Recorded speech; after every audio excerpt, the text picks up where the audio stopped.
Good morning class. बेटा, आज हम लोग सच्चा तीर्थयात्री नामक कहानी को पढ़ेंगे। बच्चों, इस कहानी में ये बताया गया है कि मानव सेवा ही ईश्वर सेवा है और उससे बढ़कर कोई और तीर्थ नहीं होता है। तो चलिए हम शुरू करते हैं।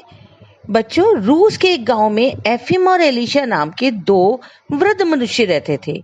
वो बहुत घनिष्ठ मित्र थे।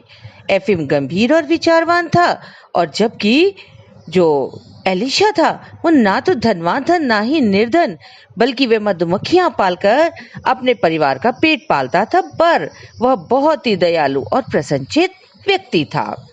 एक बारी बच्चों क्या होता है कि वो दोनों सोचते हैं कि हमने एक प्रतिज्ञा की थी कि हम यरूशलेम चलेंगे, चलो कब जाएं। तो वो एलिशा उसे जोर देते हुए कहता है, क्यों मित्र, अब हम अपनी प्रतिज्ञा पूरी कब करेंगे? तो एफएम का चेहरा उदास हो जाता है। वह बोलता है, अभी हमें प्रतीक्षा करनी होगी, मेरे पास यात्रा के लिए पैसे नहीं है। वो बोला, मेरे से 10 गुना धन तुम्हारे पास अधिक है, फिर भी ऐसी बात करते हो। आत्मा की पवित्रता से बढ़कर और कुछ नहीं होता। तीर्थ यात्रा से आत्मा पवित्र होती है। हमने तीर्थ यात्रा की प्रतिज्ञा की है, इसलिए हमको अवश्य चलना चाहिए। अब दोनों मित्र जो हैं वो जाने के लिए तैयार हो जाते हैं। एफिम ने अपने साथ बहुत सा धन लिया, जबकि एलिशा ने केवल उतना ही लिया जितना उसको जरूरत था। यात्रा करते करते वह दोनों एक छोटे से गांव में पहुंचते हैं। वहां पर अनावृष्टि जब बारिश का ना होना के कारण त्राही त्राही मची हुई थी। लोग भूखों मर रहे थे।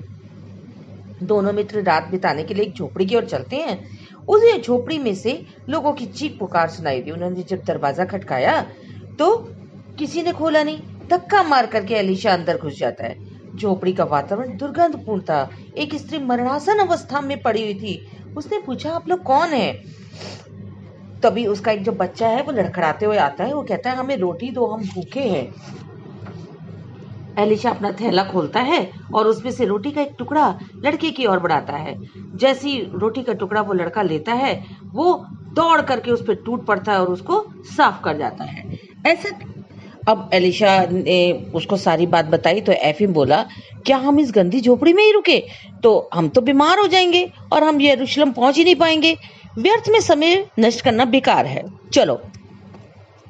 तो बच्चों, वो उस समय वो एलिशा उसको उत्तर देता है कि आप जाएं, मैं इनको ऐसी दशा में छोड़कर नहीं जा सकता। अब एफिम वहां अकेला चला जाता है। एलिशा जो है वो उसे समझ नहीं आता कि अब वो क्या करे। पहले उसने उस घर को साफ किया, चूल्हा जलाया, भोजन बनाया, जो भी आवश्यक चीजें थी वे लेके आया। 3 दिन बीत गए कि अब वो सोच रहा था कि मुझे क्या करना चाहिए, कि मैं जाऊं या नहीं जाऊं। उनको देखता था तो उसका मन वहीं रुकने को हो जाता था। अब उसने अपने पैसों से उनके लिए एक गाय खरीदी, एक घोड़ा खरीदा और अनाज वगैरह खरीदा। उस घर के लोग स्वस्थ हो गए। एक दिन एलिशा ने सुना कि वो बूढ़ी स्त्री जो थी अपने बेटे से कह रही थी, बेटा, ये मनुष्य नहीं देवदूत है। ऐसे भले मनुष्य संसार में अधिक नहीं है। जब उसने अपनी प्रशंसा के ये शब्द सुने तो उसने कहा, अब मैं यहाँ से जा रहा हूँ। अगले दिन जब वो लोग गहरी नींद में सो रहे थे, वो चुपचाप चल पड़ा। अब उसके पास चूंकि पैसे खत्म हो चुके थे तो वह यरूशलेम ना जाकर के अपने गांव वापस लौट आया। अब क्या होता है, फिर वह अपने घर में आता है और अपने काम को करने लगता है।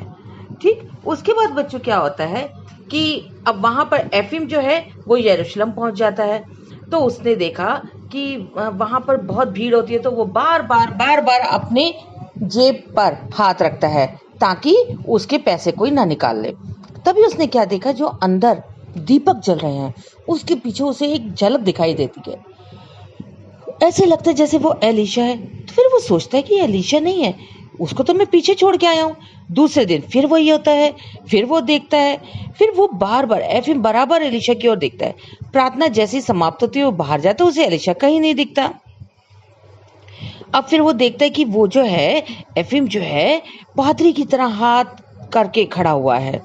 अब एफिम अपने घर की ओर चला। रास्ते में उस गांव की झोपड़ी में पहुंचा जहां एलिशा रुका था। उसने दरवाजे पर बूढ़ी स्त्री को देखा तो वो बूढ़ी स्त्री बोली, आइए बाबा, हमारे साथ ठहरिए और भोजन कीजिए। हम सदा अपने यात्रियों का स्वागत करते हैं। एक यात्री ने ही हमारे प्राणों की रक्षा करी थी। तो वो समझ जाता है कि ये कौन है। वो सीधा अपने गांव पहुंचता है।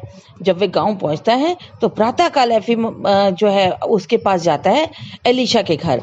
एलिशा अपनी शहद की मक्खियों की देखभाल कर रहा होता है। एफिम को देखकर उसने नमस्कार किया और कहा, आशा है कि आप यरूशलेम की तीर्थ यात्रा सकुशल पूरी करके आए होंगे। एफिम बोला, मेरा शरीर तो वहां अवश्य पहुंचा, परंतु मेरी आत्मा वहां ना पहुंच सकी। इसमें मुझे संदेह है। मुझे पूर्ण विश्वास है कि तुम्हारी आत्मा वहीं पर थी। मैंने तुमको साक्षात गिरजा घर में देखा। तुम्हारी सच्ची तीर्थ यात्रा और ईश्वर के प्रिय हो तुम। मैं समझ गया हूं कि मानव सेवा ही सच्ची ईश्वर सेवा है और दीन दुखियों की सहायता ही सच्ची तीर्थ यात्रा है। तो बच्चों, लियो टॉलस्टॉय के द्वारा लिखी गई ये कहानी हम सबको मानव सेवा करने की प्रेरणा देती है।